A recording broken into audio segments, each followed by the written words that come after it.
Olá Brasil, noite de sábado e aqui estamos para falar com você que está aí do outro lado, ansioso inclusive para saber tudo que está acontecendo no nosso Brasil.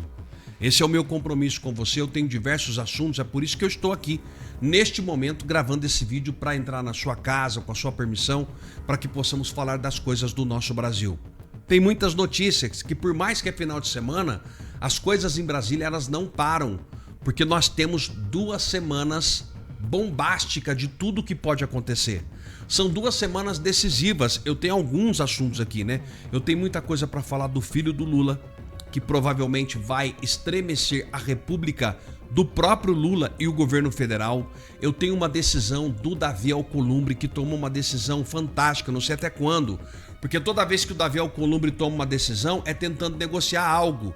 E eu tenho também o exército brasileiro se levantando contra o Lula. Aliás, tem um monte de notícia que eu quero colocar para você. Tem vídeos que eu coloquei hoje no canal, tá? Se você não viu, dá uma olhada aí para que você possa ver de fato, para que a gente possa conversar sobre as coisas da nossa nação. Antes de ir pro vídeo, eu só quero fazer esse pedido para você, que é o teu pedido de colaboração, para dar o seu like e compartilhar. Alberto, como que dá o like? No joinha que tem aqui embaixo, ó, para você clicar. E tem um botão de compartilhar embaixo, sempre embaixo do título tem um botão para você compartilhar, você clica para poder compartilhar e pronto. Outras pessoas vão estar vendo, porque quando você clica, abre uma janela para você mandar para o grupo do WhatsApp, os grupos que você participa, e eu tenho meu grupo, se você quiser participar, o link está na descrição. Você vai ser muito bem-vindo, muito bem-vinda a estar junto comigo no nosso grupo do WhatsApp, que a gente discute todos os dias as coisas do nosso Brasil, tá bom? Vamos para a notícia, tem muita coisa ainda para a gente falar nesta noite de sábado.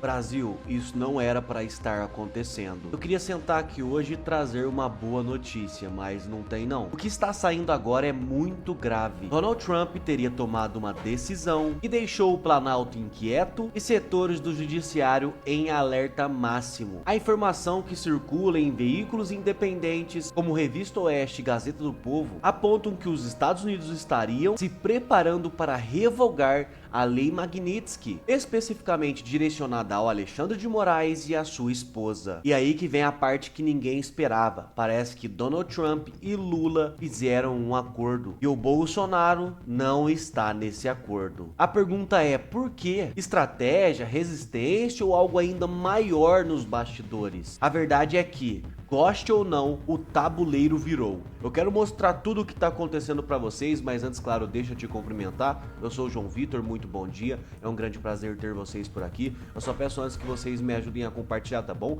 Mande esses vídeos aqui no grupo do WhatsApp, Telegram, Facebook, aonde você puder, que isso me ajuda muito. Também peço para você comentar aqui embaixo de qual cidade você fala, da onde que você está nos assistindo.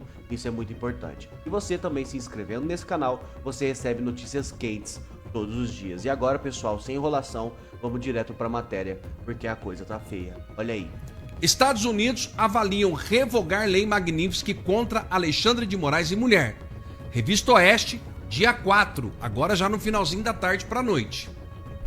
Acordo envolveria concessões de terras raras brasileiras para exploração norte-americana, ou seja, os Estados Unidos querem vir pegar terra rara, fim da censura contra as mídias sociais, aí não ia ter censura de Hubble e tantos outros, colaboração mútua no combate do crime organizado.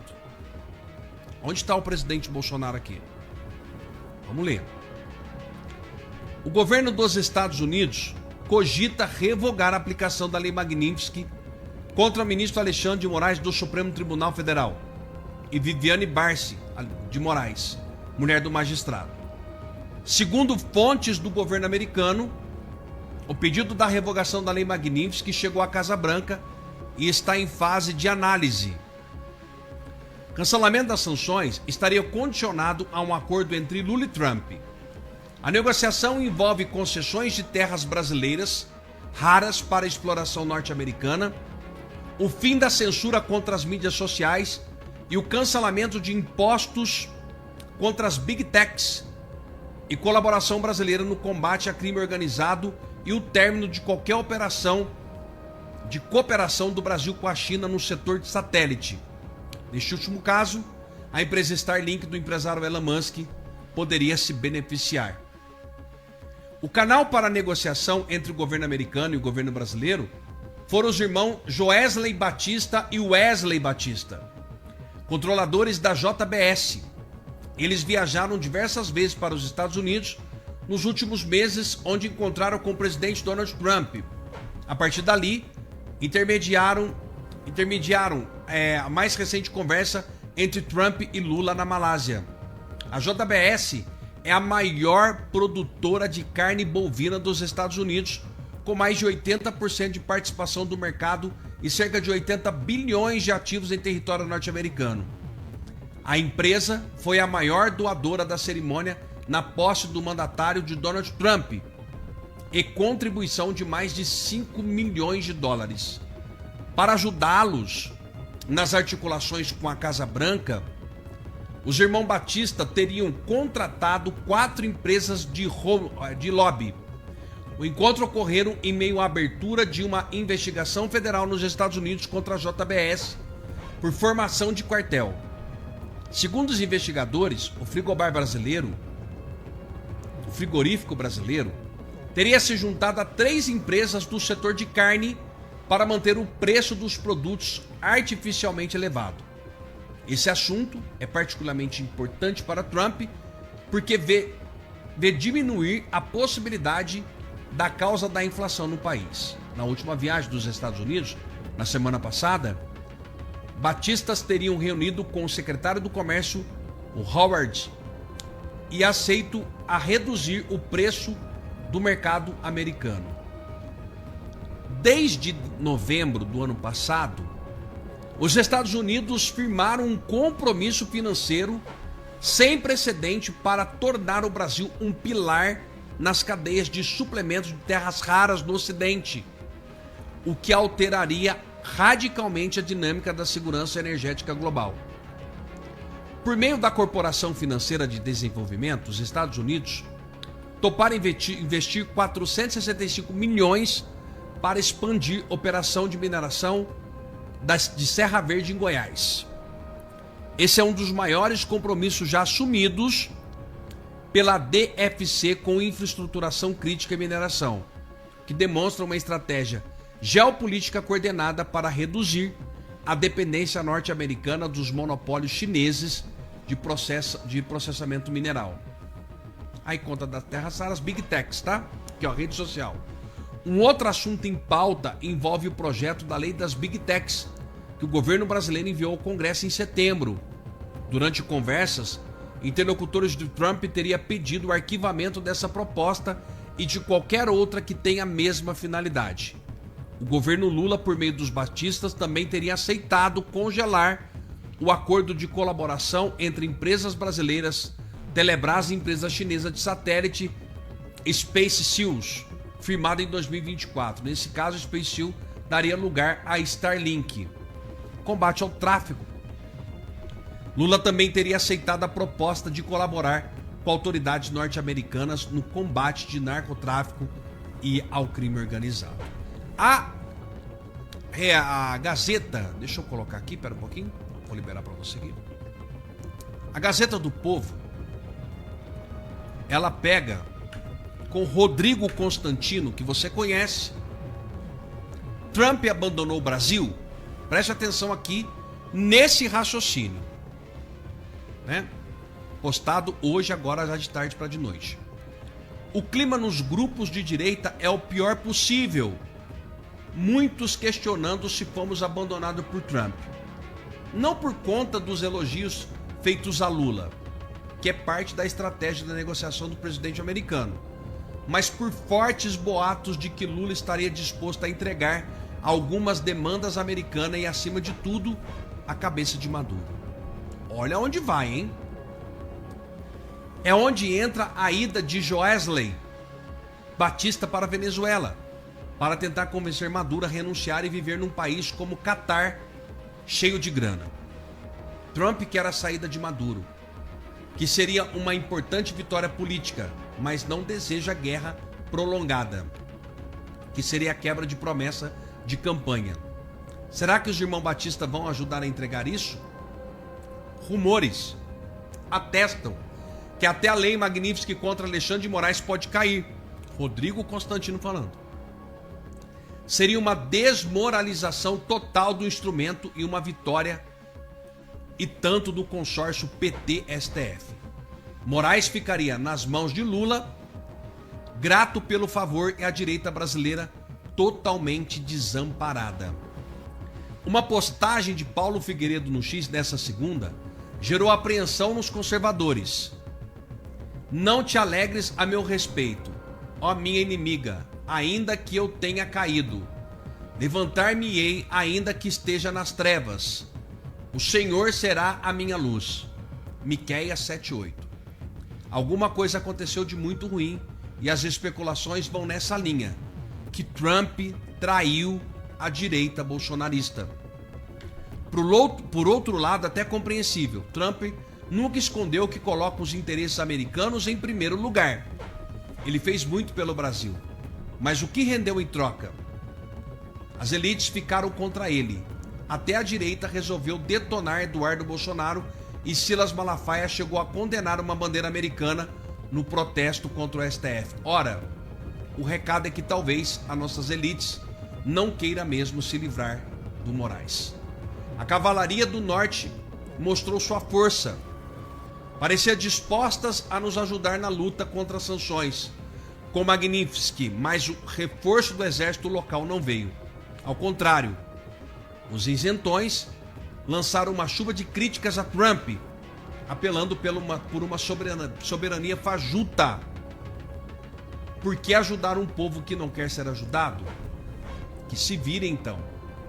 Lula foi hábil o suficiente e pragmático para negociar com o nazista, demonstrando boa vontade.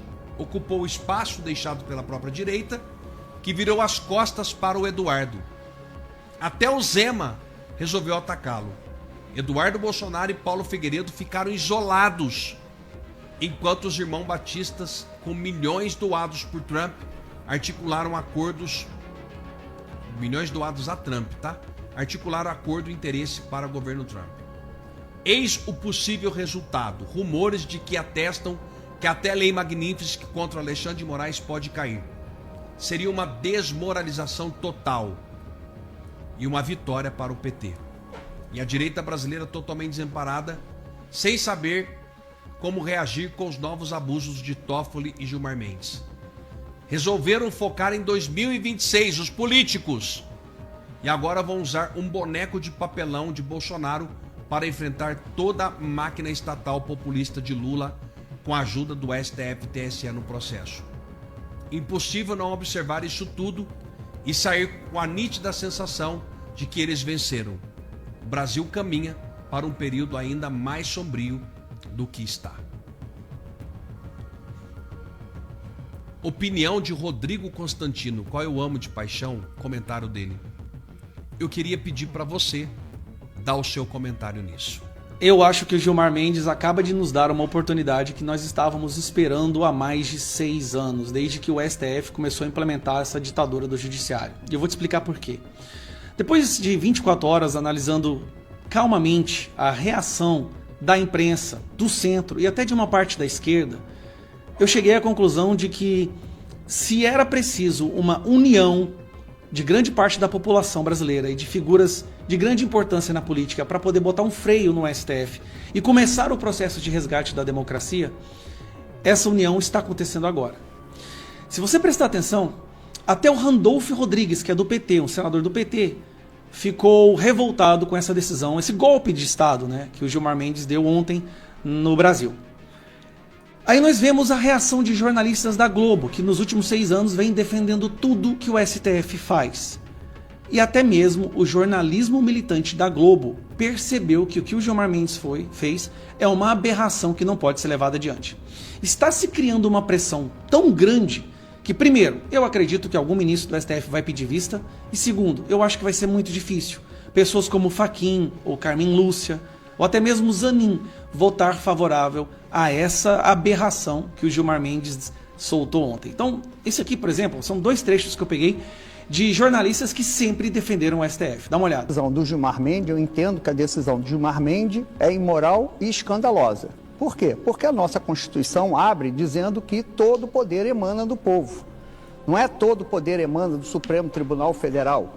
Todo poder emana da cabeça de um ministro que um dia acorda e resolve suprimir palavras da lei, suprimir lei, mudar lei. Isso não é a função dele. E quando se dá... E por que é a blindagem? Por quê? Veja a situação atual. Só o Procurador-Geral da República pode agir. Os senadores, que são representantes do povo pelo voto, né, fazendo jus do que a Constituição diz, que todo poder emana do povo, os senadores estão fora. Só o Procurador-Geral. O atual Procurador-Geral foi sócio do Gilmar Mendes no instituto dele. Cara, isso é tão ridículo. O Gilmar Mendes agora escolheu que só o sócio dele pode decidir se ele pode sofrer impeachment ou não. Olha a loucura. E a indicação deste procurador-geral contou com a ativa participação nos bastidores do Gilmar Mendes. Então, se disser que isso não é a PEC da blindagem do Judiciário, a PEC da blindagem do STF, eu não sei o que é blindagem. Então vamos lá, vamos para o próximo agora, Pegou ex-passador de pano para o STF. A expressão que o senador estava usando, o plenário do Senado estava pegando fogo depois dessa decisão ali dentro do plenário do Senado. A avaliação ali entre senadores é que Gilmar conseguiu unir todo mundo contra ele, né? Essa é a questão, gente. Esse é o presente que eu estou falando que o Gilmar Mendes nos deu. Nesse desespero para proteger a si e o Alexandre de Moraes, ele conseguiu unir até a imprensa de esquerda contra o STF. Direita, esquerda, centro, todos ficaram contra a posição do ministro Gilmar Mendes. A reclamação é direta ali. Cresceu realmente um ambiente. Se ele pensava que podia proteger o Supremo, acabou piorando a situação ali para o Supremo Tribunal Federal. Pouca avaliação ali dentro do plenário do Senado. É que a decisão de Gilmar vai acabar forçando que eles atualizem a lei do impeachment, que era de 1950. Inclusive, já existe um projeto nesse sentido do senador Rodrigo Pacheco, ex-presidente do Congresso Nacional, do Senado Federal, já está elaborando, aumenta inclusive o número de autoridades que podem sofrer um processo de impeachment, altera essa questão que a Miriam falou, que é realmente algo que tem uma reclamação forte dentro do Supremo, que é o quórum para você abrir um processo de impeachment contra um ministro do Supremo Tribunal Federal. Então, eu acho que neste caso, você proibir que um cidadão possa ingressar contra um ministro do Supremo no Senado Federal, dificilmente isso vai vingar, porque realmente acaba confrontando o próprio texto constitucional. Mas há uma tendência, pelo menos, de você modificar essa questão do quórum. Como disse a Leilane, Camila, equiparar, né? Você equiparar ali o que vale para presidente da República, na Câmara também valer para os ministros os ministros supremos dentro do Senado Federal. Seria uma forma de você dar uma certa proteção aos ministros do Supremo Tribunal Federal neste momento, Camila, em que o fogo cruzado contra eles está gigantesco. Não, para resumir, tivemos um momento de extrema revolta. Agora, com mais calma, com mais serenidade, dá para entender que dessa situação pode ser justamente aquela oportunidade que nós precisávamos para avançar no sentido de resgatar a independência do Congresso, de colocar o STF de volta no lugar que ele deveria ficar e nunca deveria ter saído, e de regulamentar o passo a passo do impeachment, que eles vão sofrer a partir do momento que nós tivermos maioria no Senado. Então, já estamos trabalhando ativamente, já tem várias PECs aí a serem elaboradas e até mesmo PECs a serem deliberadas para a gente poder, de uma vez por todas, colocar o STF de volta no lugar dele. Agora, o curioso, o Gilmar Mendes nos deu a união que faltava. O que faltava era essa união, as pessoas entenderem que isso tem que acontecer. Agora todo mundo entende, e até mesmo a imprensa já está pedindo isso. Então, Gilmar, obrigado por ter unido o Brasil para resgatar a nossa democracia. Todo mundo ligado, e coincidentemente o Porcaro, mesmo tendo sido pego em um caso com evidências robustas contra ele, tem uma série de decisões favoráveis e sai da prisão. Se você não está morando numa caverna, você sabe que o Daniel Porcaro, do Banco Master, teve a prisão preventiva dele revogada desde o nosso último programa e já está livre, leve e solto. E o que eu tenho gostado de fazer em qualquer coisa que envolva o Banco Master é buscar um pouco mais de informações mais aprofundadas, porque sempre aparece alguma coisa interessante. Eu sempre digo que o nosso movimento é um movimento anti-establishment, é um movimento anti essa gangue que tomou conta do Brasil e que tem uma rede de conchavos que só favorece determinados poderosos e ferra com o povo. Então eu gosto de buscar esse fio da meada. E aí vocês podem descobrir que quem determinou a revogação da prisão preventiva do Porcaro foi a desembargadora Solange Salgado, do TRF, Tribunal Regional Federal da Primeira Região.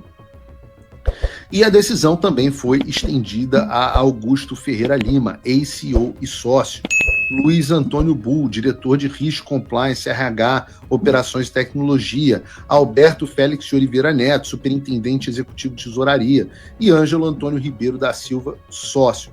Todo mundo do Banco Master saiu, tá livre, se deu bem. E você sabe que o Brasil é um país cheio de ligações e coincidências. Sempre tem algo envolvendo essas pessoas poderosas. Você começa a ver essa rede de coincidências inexplicáveis. Coincidências do tipo: a desembargadora que soltou o Porcaro já foi defendida nos tribunais pelo mesmo advogado do Porcaro que ela liberou. É isso que eu vou repetir. A desembargadora, a juíza, desembargadora que soltou o Porcaro já teve como advogado o mesmo advogado do Porcaro. Em 2010, quando ela foi acusada de fraude, ela foi defendida por esses escritórios de advocacia, o Bottini e Tamassauskas, não sei falar esse troço, Bottini e Tamassauskas, o nome do cara é Tamassauskas, Bottini e Tamassauskas. E eu acho que isso é muito interessante sobre o que se tornou o Brasil, um país que não há mais pudor de conflito, de impedimento, de conflito de interesse.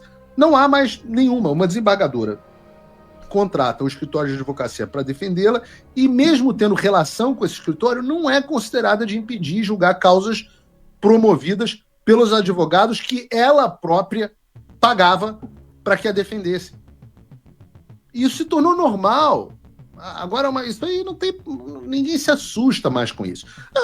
Veja, se a gente tem no Supremo Tribunal Federal o presidente da República, o ex-presidente da República, sendo julgado por um golpe que não cometeu, mas sendo condenado pela suposta vítima do golpe, o Alexandre, pelo ex-advogado do seu principal opositor político, e pelo Flávio Dino, que processa no presente criminalmente o presidente.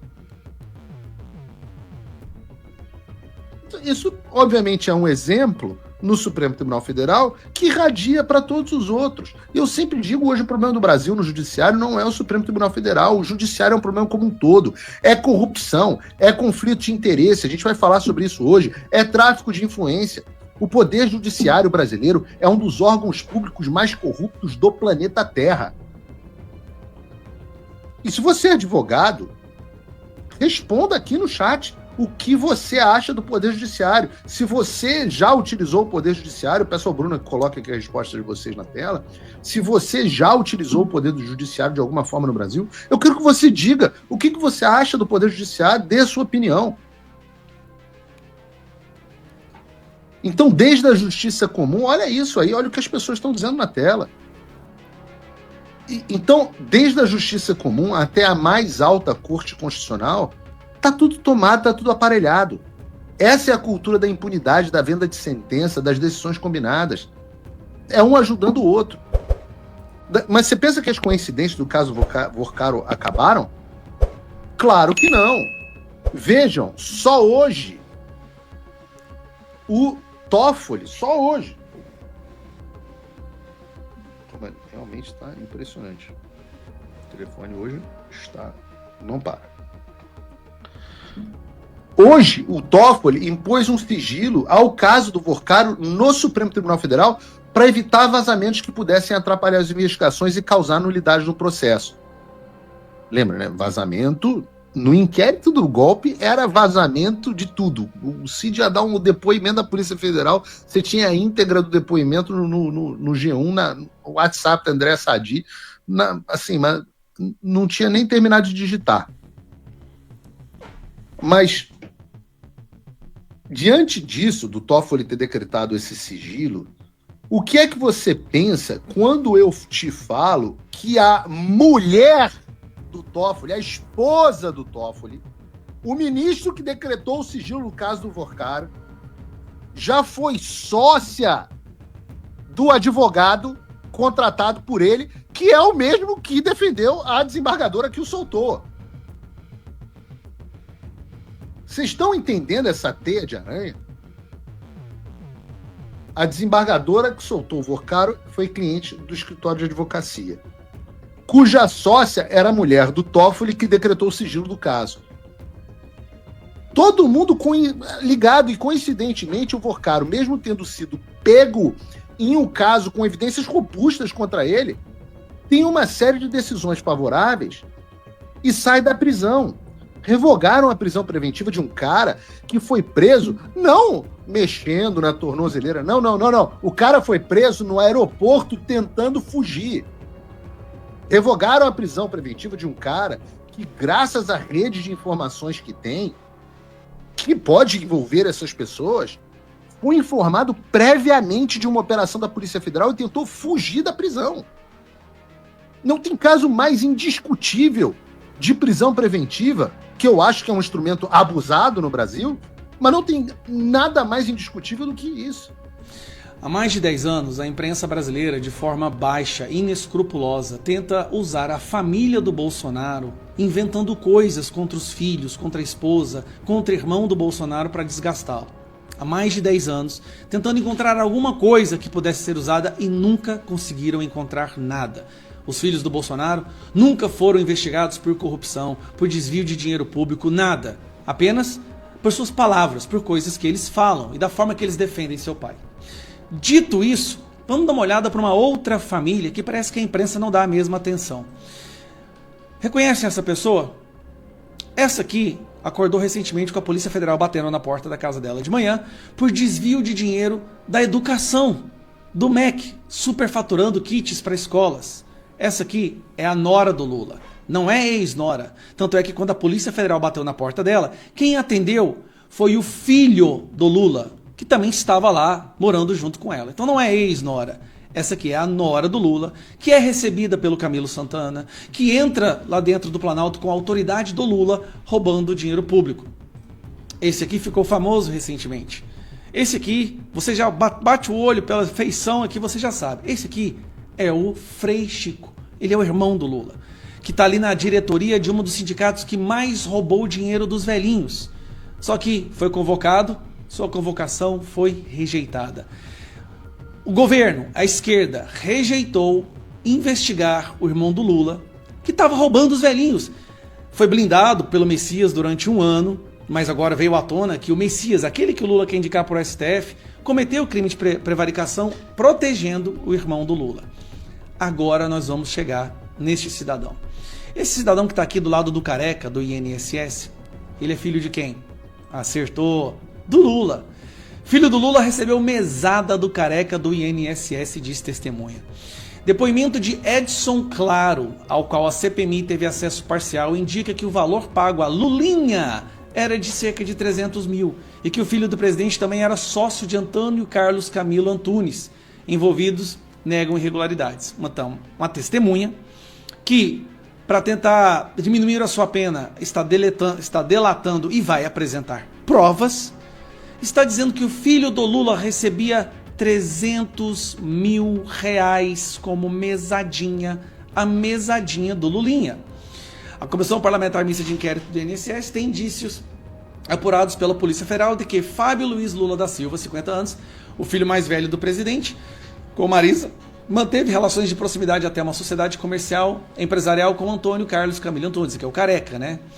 Que está preso desde 2 de setembro. Em um depoimento relevante sobre a fraude da Previdência, uma pessoa afirmou que Lulinha, como filho do presidente é chamado, foi recebedor de valores do Careca do INSS.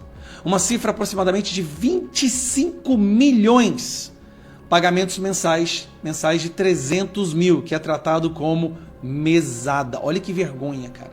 Uma mesada paga para o filho do Lula do dinheiro roubado dos velhinhos.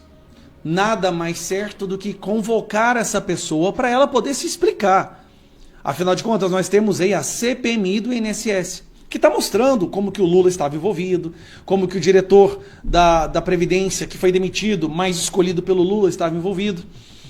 E aí o mal certo seria esse. O que aconteceu? Por 19-12, o governo derrota a oposição e rejeita convocar Lulinha. Os esquerdistas, o governo, o Lula, usando emendas, conseguiu impedir que o filho dele seja convocado pela CPMI do INSS. Aqui está a votação.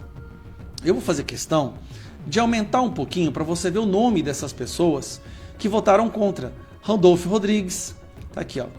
Jussara Lima, Elisiane Gama, José Lacerda, Chico Rodrigues, Augusta Brito, Leila Barros, Jacques Wagner, Albuquerque, Kleber Verde, Orlando Silva, Ricardo Aires, Dorinaldo Malafaia, Dagoberto Nogueira, Paulo Pimenta, Alencar Santana, Bruno Farias e Rogério Correia.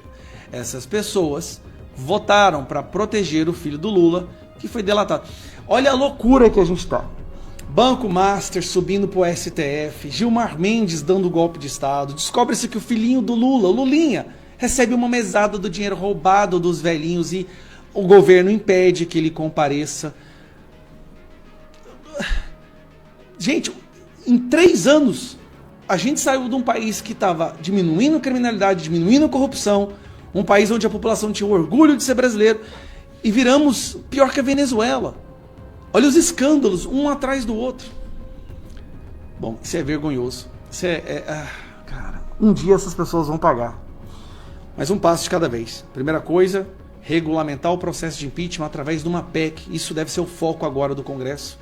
Nós vamos fazer o possível agora e o impossível. Nós vamos pedir até para acabar com o recesso. Eu acho que o que o Gilmar Mendes fez tão grave, que nós tínhamos que suspender o recesso, trabalhar durante o recesso para aprovar uma PEC, para regulamentar o processo de impeachment. Porque senão, meu amigo, o golpe terá sido dado. Pessoal, a coisa tá feia, por isso que eu peço a ajuda de vocês para compartilhar esse vídeo aqui. A gente precisa fazer esse tipo de informação chegar a mais pessoas. Como você sabe, a grande imprensa não vai mostrar isso aqui para o povo brasileiro. Então é muito importante que você e eu façamos a nossa parte, tá? Que é divulgar, que é levar para mais pessoas. Muito obrigado por você assistir até aqui. Peço para você comentar aqui embaixo qual é a sua opinião, o seu posicionamento sobre tudo isso que você viu aqui nesse vídeo. É muito importante, amigo, que você não se omita, que você continue lutando pelo nosso Brasil. Bom, muito obrigado, que Deus abençoe você, abençoe sua casa, abençoe sua família e a gente se encontra no próximo vídeo.